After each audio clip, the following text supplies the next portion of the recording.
So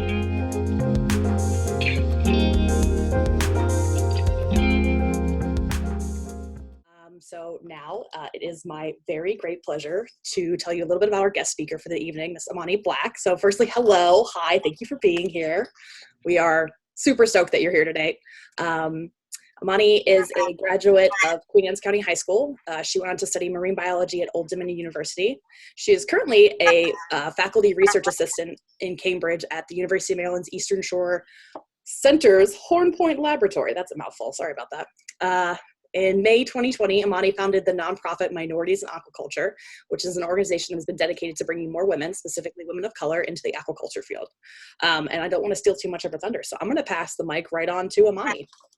Okay, awesome. Well, thank you so much. I appreciate that beautiful introduction, Mariella. So thank you guys so much for being here. I'm so excited to talk to everybody. I'm not going to talk too much about myself, but it is a part of the story, and I know that there's been tons of publications out there that have just been kind of cycling through my story, and I'm so appreciative for those publications. But it's very much still a part of the story, so I'm going to reiterate some things. Do I have the ability to share my screen? You should. Okay, perfect. I have you in here 3 times, Imani, so at least one of the 3 should, but if it's not, let me know. Yeah, it's not me. I might be. Let me see. If you say something, I can find you and then make you. There we go. Okay. Try it now. Yeah, got it. Thank you so much. Okay. Cool. All right. Can everybody see that? Yes, looks beautiful. Okay, cool. All right, so today I'm going to talk about 3 of my favorite things: diversity, inclusion, and the Bay. And so, like I said, I'm going to just talk a little bit about me for a second, and then keep it rolling. Okay, so like I said, a little bit about me. I'm originally from the Eastern Shore, Chestertown specifically, like Mariella said, and I am a QA grad from the class of 2012. But from being on the Eastern Shore, we all know that being around the water and being connected to it, not just in a just like a recreational way, but just in a lifestyle way, is a huge thing for the Eastern Shore of Maryland. And so my growing up was no different. I grew up loving the environment, having the opportunity to be really exposed to environmental camps and space camps and science camps and things like that. And so in that growing up, I really started to understand how important the Chesapeake Bay truly was, not just for the organisms that live within it, but for us as well. And so from a very young age, I've understood that it is our duty to be environmental stewards for the Chesapeake Bay and for the overall health of the Bay. So when I went to school at Old Dominion University and I received my marine biology degree, I really didn't know what I wanted to do, to be honest. I thought I wanted to be a tropical biologist. And actually, I studied abroad in Belize because I was so gung-ho about studying tropical fish and being on beaches and going to really cool patches and things like that. But the great thing about those experiences is that you get to figure out what you don't want to do in life. And I just felt like at the time, I didn't want to step into academia right away. I wanted to be more out in the field. I wanted to get my hands dirty. I wanted to do something that was really active. So luckily, when I got back from that study abroad trip, I had an internship with the Chesapeake Bay Foundation's oyster restoration team in Virginia, and like fell in love with it. Was like head over heels for being out on a boat. I was with a whole crew of incredible women that were so knowledgeable and just so passionate about what we were doing. And they were really great community stewards. Like they were really engaging, and we had a lot of like community events that really got us, face to face with some of the people that were really being affected by the restoration of the bay in those areas. And, so I just fell in love with it. And I, right then there was like, well, I'm working for Chesapeake Bay Foundation for the rest of my life. And that's it. They could pay me $0 and I would still do it. But everyone, there's a lot of people that want to work for CBF. So the turnover is not so great, but my boss at the time was like, if you're really interested in oyster restoration, then, Virginia Institute of Marine Science, that was not that far from us, has a program. It's the Oyster Aquaculture Training Program.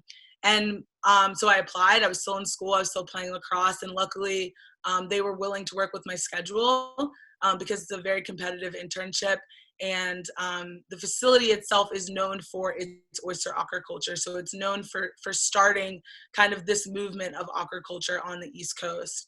And so, luckily I did the internship, and it was a 6-month opportunity where I got to go full-fledged into all things aquaculture. So I'll go over some of the other stages, but it was basically, I got the whole well-rounded education about what aquaculture was, and I really fell in love with it by just doing that internship. So after that, I started working for oyster farms and oyster hatcheries on the eastern shore of Virginia. And then I moved back to Maryland in 2017. But before I go into that, I want to just talk a little bit about the oysters in the Chesapeake Bay, and just where we are in this evolution of our commercial fisheries. So as we all know, oysters are an important keystone species to the bay.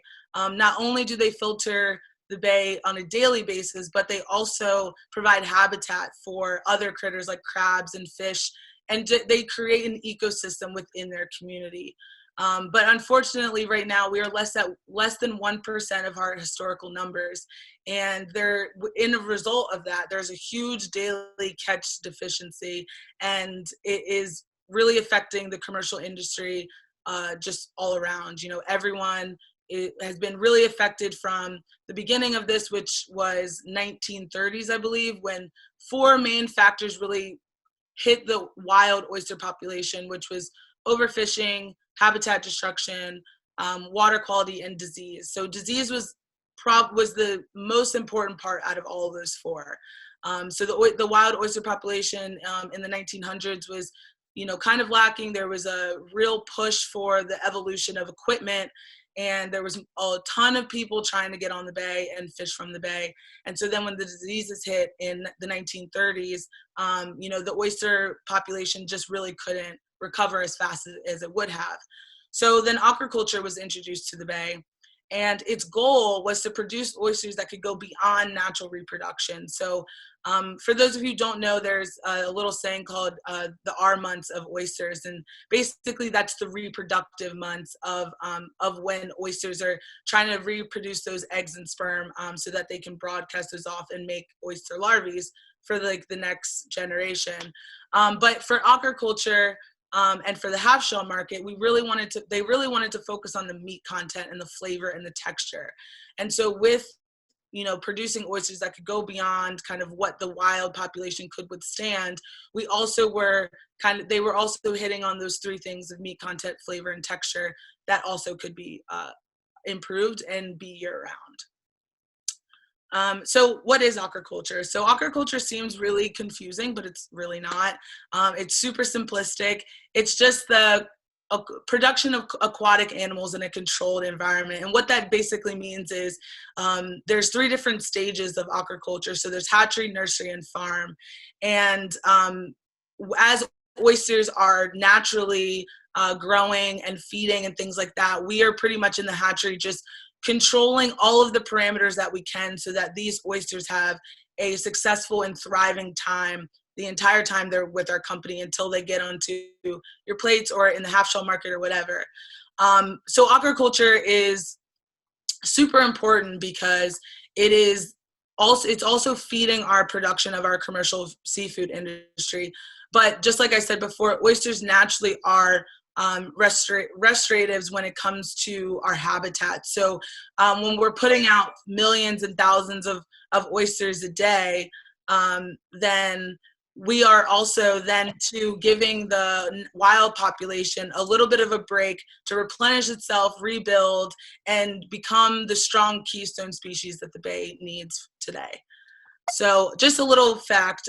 So back, I believe is in like the 1800s, it was believed to say that every oyster in the Bay could filter the 19 trillion gallons of water that's going through the Bay just in one day. And just to give you a little caveat, now it would take the oysters in the Bay that are still left in our wild population about a whole year and a half to do that. So you can really see how that's really affecting our water quality, our habitat, and how big of a keystone species they actually are. So again, aquaculture is so important because it's really sustainable for our coastal communities. 84% of our seafood is imported. And then 20% of that 84% is from aquaculture. But globally, about 50% of the seafood that's consumed is from aquaculture. So you can see just in those statistics, aquaculture is not just something that is really big and viable locally, but it's something that has been viable globally. And it's been really helping third world countries and smaller communities like that to really have a sustainable protein so that they don't have to spend a ton of money on food, or if they don't have a ton of money for food, they can grow something that is sustainable that will be nourishing for their bodies, because oysters are naturally very nourishing and have a lot of nutrients. But shellfish aquaculture in particular is considered one of the most ecologically sustainable means of aquaculture production. I don't know if anybody has seen the Netflix hype of Seaspiracy or whatever it's called, and how they covered some aquaculture stuff. And I know a lot of people were getting a little just hesitant about aquaculture, but just to give a caveat, there are many different departments of aquaculture, and shellfish in particular is super important for our coastal community of the Chesapeake Bay and our watershed. So even though that there's some other things that documentary said, I wish that they had continued on explaining different types of aquaculture, because shellfish aquaculture definitely should have been documented in that documentary. So right here is just a little overview of like what the hatchery looks like. So that controlled environment that I was talking about, as you can see right here, these little guys are those baby oysters, and they are in the hatchery for 18 to 24 days. And so again, controlled environment, super clean. We want all of our oysters at this size and growing to have a really successful and thriving life. So we grow in the hatchery our own algae. So basically anything that we would eat that's really nourishing, steak, potatoes, vegetables, all of that stuff is pretty much just what this algae is simulating for these oysters. And just a little caveat, this little screen right here that looks like it has a bunch of dirt on it, that's actually all of these oysters right here. That's probably like 1.2 million oysters on this screen right now. So with that, like I was saying before, so I've been doing aquaculture, and specifically shellfish aquaculture, ever since I got out of college. And so when I left VIMS and the internship in the program, I started working for hatcheries and farms on the eastern shore of Virginia. And then in 2017, I actually moved back to Maryland, and I started to realize that our small town, our Chesapeake watershed, has a lot more to offer than I originally thought. I don't know if anybody else on here is like from here and has this like sort of mindset of, in a small town, there's nothing really for me. Like I have to leave to have a sustainable job. I have to leave to do something with my life. And I was definitely a part of that when I graduated from high school. But when I moved back in 2017, I really realized that my love for the Bay was a lot more than what I actually thought. It wasn't just something that I grew up with. It was something that I was invested in, and that I actually wanted to become a part of continuously for my career path.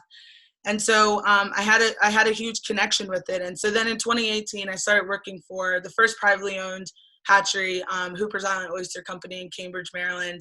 And I was the hatchery tech for the first year, and then the assistant hatchery manager in 2019. And so there, I was super convinced that that was my dream job. Like if you would have told me 2 years ago that I would have been doing anything else, like I probably would have laughed, because I was out on the water. It was a great view. I was doing what I loved. And I was in my hometown and creating my own adult roots within my hometown, and which I loved. But then 2020 came, and just like everyone with 2020, it was a huge redirection for my life. And especially with the political climate in 2020, it really was affecting me as a person of color. And I really started having to ask myself, are the spaces that are influencing me, are they diverse? Are they inclusive? And if they're not, then how can I say that I love my career, or I love the environment so much that, that I'm not going to positively impact it? So that's when I started asking a lot of people in in my circles and in my professional relationships, how many people of color have you seen in leadership roles in aquaculture? Not on the farm, not a farmhand, anything like that. Like a hatchery manager, assistant manager, a farm owner, anything like that, and no one could give me an answer. And so it was then that that I realized that it was much bigger than myself. And what really pushed me to the step that I'm going to talk about next, which is minorities in aquaculture, is that I saw a statement from one of the biggest environmental oyster organizations in the industry. And one of the last lines was, so we're really excited to push forward our conferences and forums about how to make aquaculture more diverse and inclusive. And my first thought was, well, how is a board that doesn't look like their target audience going to really understand what people have to go through? So I've been through my own personal things within the aquaculture community as a person of color. And so I just really resonated with that question. And so then I just realized that it was a lot bigger than myself. And so then I created Minorities in Aquaculture. But with Minorities in Aquaculture, I really started to look at what was the history of, Blacks on the Chesapeake. So there is a ton of history out there that I didn't really even know until I started this journey of Minorities in Aquaculture back in 2020. And there are a ton of Blacks on the Chesapeake that have really been a part of the evolution and the change of our seafood industries.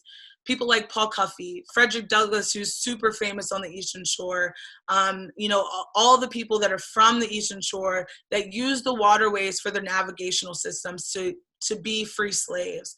And now, Kermit Travers, Vince Leggett, Captain Lamont Wright, they are some of the only African Americans on the Chesapeake Bay right now. And so when I really started looking at our history, I realized that, wow, like we have been a part of the start of the boom of the seafood and commercial fisheries, and where are we now? And so when I really started to dive into these stories, and I really started to understand that there was only a few accounts of these stories that were from African Americans themselves, not just from historians that had looked into this, I really started to realize that there is no real clear number out there of how many African Americans were truly on the Bay, and even on the Bay now. And so I've gotten the pleasure of talking to and meeting Vince Leggett and Captain Lamont Wright, and working with them clearly on my organization and their organizations, Blacks on the Chesapeake. And now Captain Lamont Wright has his own initiative, Black Captains on the Chesapeake, which I'll get into a little bit later. But in that history of Blacks on the Chesapeake Bay, I then started looking at my own family history. So this is where my connection for the Bay really grew just exponentially. So my own personal family dates back to over 200 years, back in the early 1800s of being watermen. So in Crisfield, Rock Hall, Cambridge, my family for many generations were watermen, worked in the crab picking houses, worked in the shucking houses. And so then I really started to understand that, okay, well, I'm not just bringing African Americans something new, I'm bringing us back full circle. And these organizations that are really trying to push diversity and inclusion in marine sciences, we're all trying to bring African Americans and minorities back full circle into these marine science spaces. And so then again, I really had to ask myself, diversity, inclusion, and does it relate to aquaculture? Is it in aquaculture? Do I see it? And aquaculture is a male-dominated field. So women in general are a minority, and women of color really are a minority. And just another caveat, for the first time in my life, for the first time I had ever worked in marine sciences at the age of 26, I got to work with my first African-American female for the first time in my life at 26. And I had never seen another person of color, especially another female of color, in my space. And that was so special to me that it really just plunged me forward in this effort of, this is really important. If it felt like this for me, I can imagine how it's going to feel for everyone else when we collectively bring more women into this space, but also women of all different races, ethnicities, from different regions, everything. Like, how would it be to have just a support network, an encouraging, empowering network for these women to go so that they can step into aquaculture? And that's where Minorities in Aquaculture came from. So I really, like I said, I really had to look inside of what was needed in a space that I really loved, a space that I was investing in daily, that I wanted to have a career in. I really had to ask myself, is it diverse? Is it inclusive? And it wasn't, and it's not right now. And so Minorities in Aquaculture is an organization that I officially launched in October of 2020. I've actually been working on it since the beginning of 2020. But I launched in October, and the organization really has the foundation of investing not only money, but time into people. So when you want to make something diverse, you have to really target those people. And it's not just about targeting. You really have to understand where they're coming from. So when it comes to the environment, you can't really expect a kid in the inner city to really care about what's going on the Eastern Shore in the Chesapeake Bay, because they've never seen it. They've never been exposed to it. There are 65% of minorities, especially African Americans, that don't know how to swim, that don't have access to the water, especially in Baltimore and DC and other parts of Maryland. And so I wanted to create, like I said, an empowering, encouraging, supportive place of just a longevity of resources for women of color. I have my own experiences in aquaculture with my own career, and this is an extension of that. But also it's really bringing people on the ride and saying, these are my mistakes, here are my successes, and I don't want to dictate your success. It's on your terms. So here's the door, and I'm going to be here for the long haul, not just for a program here or there, or a partnership here or there. It's going to be something that, for as long as you're interested in aquaculture, I can provide you hands-on aquaculture programs, internships, mentorships, anything. I mean, I don't claim to know everything. So I've been really grateful for my partners that I've just developed and cultivated over this time of different disciplines in aquaculture. So and I'm learning things all the time. I didn't know that there was kelp farming on the East Coast. I had no idea. There's kelp aquaculture out there, and people eat kelp as if it's like spaghetti. I had no idea. But apparently it's delicious, and it's really nutritious, and it's another protein that's coming into aquaculture.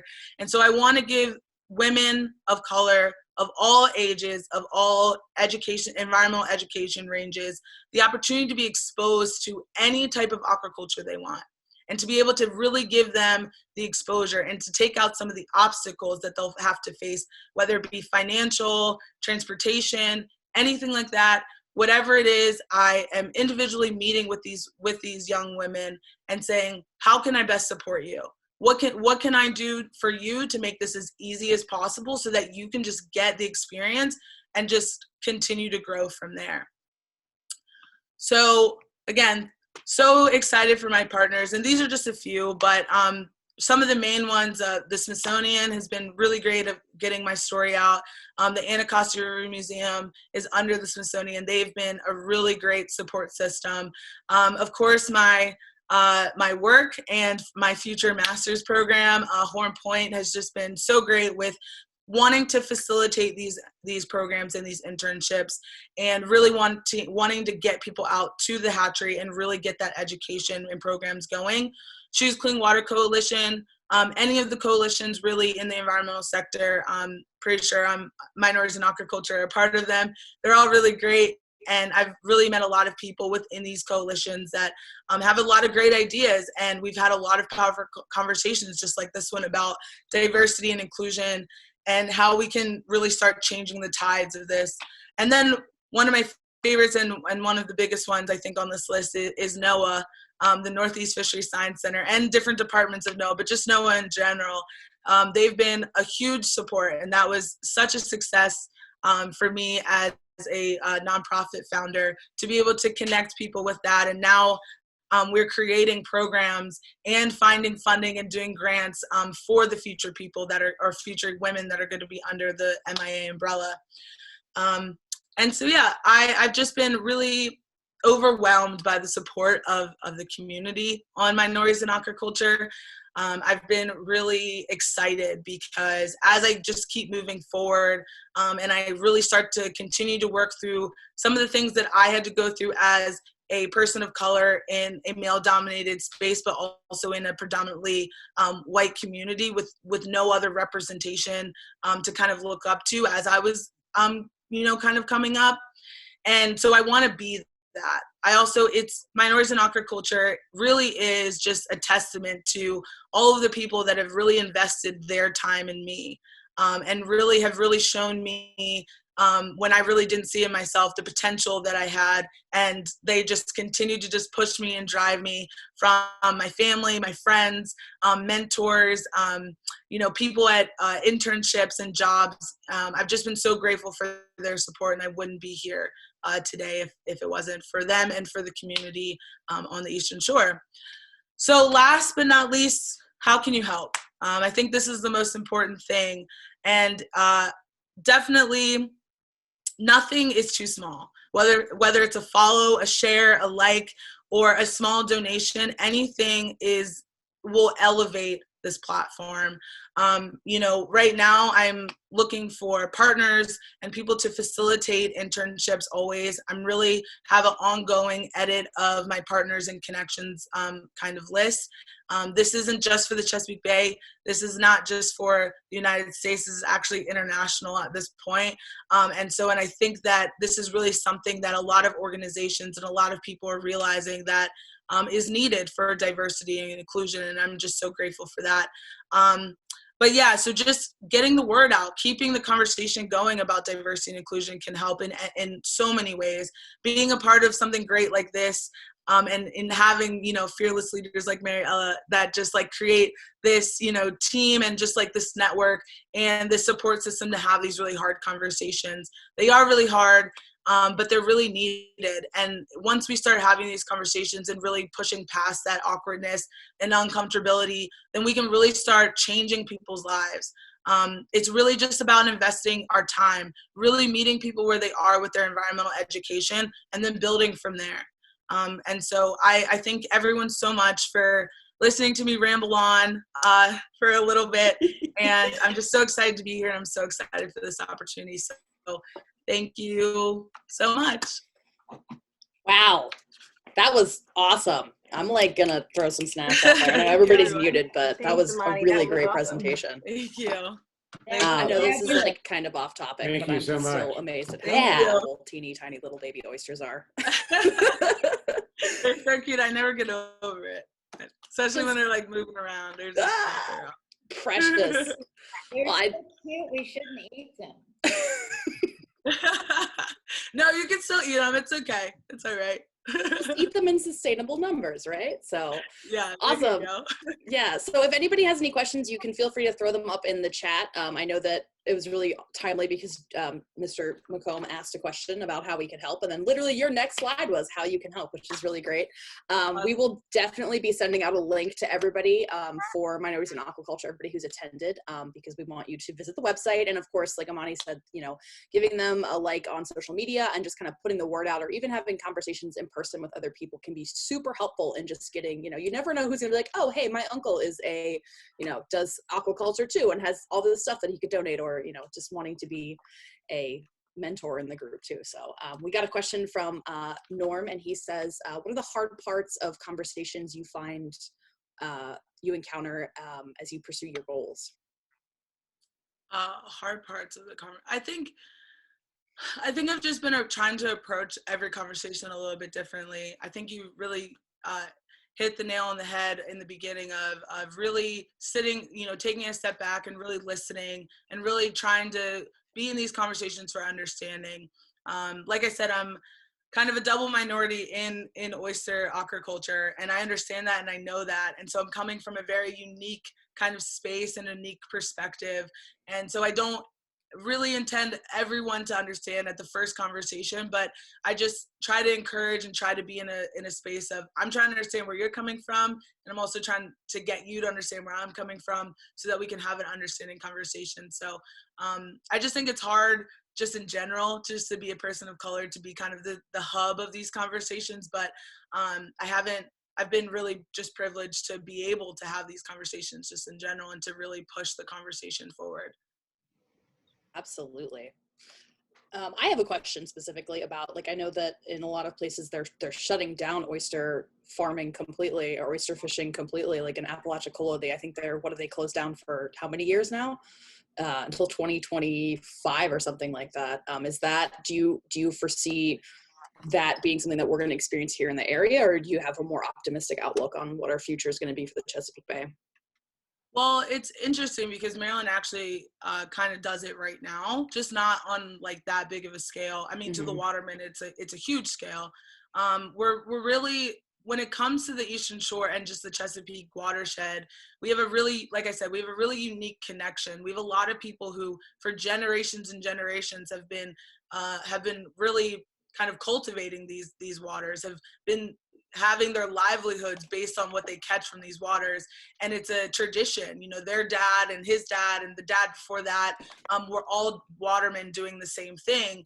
And so when you have these regulations and these kind of policies, they're coming from a place of, we don't want to have to shut down huge sections of the bay at a time. So they're trying to shut down like creeks and other tributaries and things like that. And so I'm a little bit optimistic that as we kind of evolve, that we'll kind of get more sharpened on how this really affects people on like an everyday level. I think a lot of the policies and closures and things of the Chesapeake, they're sometimes made by people that don't really know the waterman lifestyle. They don't really know the heritage of the Chesapeake Bay. Yeah. And so it can be a little hard for people to understand why we're doing that. But it's just a replenishment and just a rebuild. It's just giving the natural wild population just a break, which is always great. I don't think that cutting off the whole bay is the answer. Like I said, a lot of people are reliant on these commercial fisheries. So that's definitely not the answer. But I hope that we can get to a space where we're just continuously just evolving in those regulations and policies so it doesn't happen like the Appalachians. Yeah, absolutely. Great answer. I have one from Xander. He says, do you have a sense of why there are so few African Americans working on the bay now relative to the previous numbers? Yeah, so about this before, I got so excited I was just talking about so many other things. But yeah, so it's back in the 1800s actually was the start of really kind of pushing minorities out of the Chesapeake Bay. So back in that time, you could look out, it said that you could look out on the bay, and for every 5 watermen that you could see, 4 of them were African American. Wow. Which just goes to show you how many there truly were. And because of policies and regulations, I would say like the local government and people making these regulations really tried to start pushing out the black skipjacks captains that were on the bay, really kind of making it hard for blacks to even get a captain's license. And at one point it was illegal for blacks to work on the bay. Wow. And if you were a white waterman that employed a black skipjack or a black worker, then you would get fined on your boat, and then your license would get taken away. But blacks in the Chesapeake were that important that people were willing to take that fine because they were essentially needed. And so also another thing is it's just everything going on with our coastal communities. Coastal flooding is a huge thing. A lot of people in lower parts of Cambridge, Crisfield, other, commercial fishing hubs like that really had to move inland because their environments were were flooding just very regularly at high tide, low tide, everything like that. And when you don't have the means and the resilience and your vulnerabilities low to really adapt to those environmental changes, then a lot of people were moving inland. And when you move inland, you can't, they were also giving up their occupations. And so that, and also too, we don't really encourage minorities to get into marine sciences in general. Yeah. I'm a test to that. I wrote an op-ed back in 2020 about my experience of kind of being told that there was no space for me in marine sciences, and how I just had to kind of push through those expectations and perspectives because I knew what I wanted to do. When you have a minority or, from the Black and brown community that doesn't have that support system behind them, and someone that's of authority or professor, whoever, tells them that they're not smart enough, they can't do it, they're most likely to kind of quit. And I think that that's a real kind of disadvantage and kind of a real shame, because how many people have we turned away, and how could those people have really changed the face of the Chesapeake Bay? We'll never know. Well, now I think it's one of my favorite parts about your organization is that you're still quite relatively young at this point, and you're already a set of shoulders for people to stand on. Like, it's so awesome that you've turned around this quickly and done that. I think it's so amazing. It's awesome. Lee Franklin has a question. She says, did you ever get discouraged or face obstacles that made you rethink your goals? I know you just kind of touched on that briefly, but.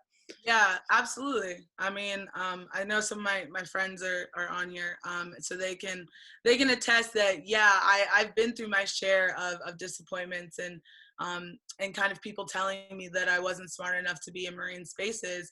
Actually, when I was in college, I was encouraged to do communications because I was really good at talking to people. Well, you are. But I knew that wasn't for me. I knew I could do much more than that. And so I'm so glad that, like I said, I had my support system to like really push me through, but also I had the willpower and like kind of this vision of, I don't know exactly what I'm gonna do yet, but I really like this and I can't think of anything else that I would rather do. Awesome. I love it. Okay. Do we have any more questions out there? I have one thing I wanted to say, Mariel. Yeah, go to town.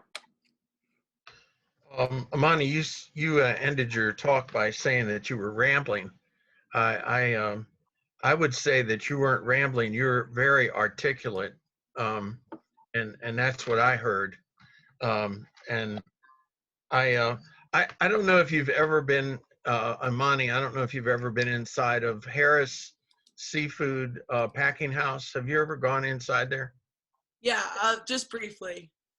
Okay, I don't know if you saw, there is a very prominent photograph of an African-American woman. She appears to be in her late 40s, early 50s, and she's wearing shucking attire. But she must have been a very prominent employee there to get her photograph on the wall, considering all the other pictures that are in there, which there aren't that many. But I've never had an opportunity to ask them, who is that woman? And I just wanted to, if you hadn't seen the photograph, I wanted to make you aware of it. Yeah, I'll definitely have to see it. Absolutely. I am on this active search right now because this one fact of that I potentially could be or am the only African-American female to be working in oyster aquaculture has been thrown at me a few times here. And I am not taking that very lightly. And I'm actually on a mission right now to find that lone other African-American woman that is doing what I'm doing. And I'm just going to walk up on her and be like, I've been looking for you. Where you been? Like, come on, we got things to do. Like, come on. So I can't really take that I'm the only one, but I haven't seen anybody, but that picture I'm sure is beautiful. And a lot of people in history, especially women of color, were really big for those packing houses and for those shucking houses. So I'm sure it's a really great photo. Thank you.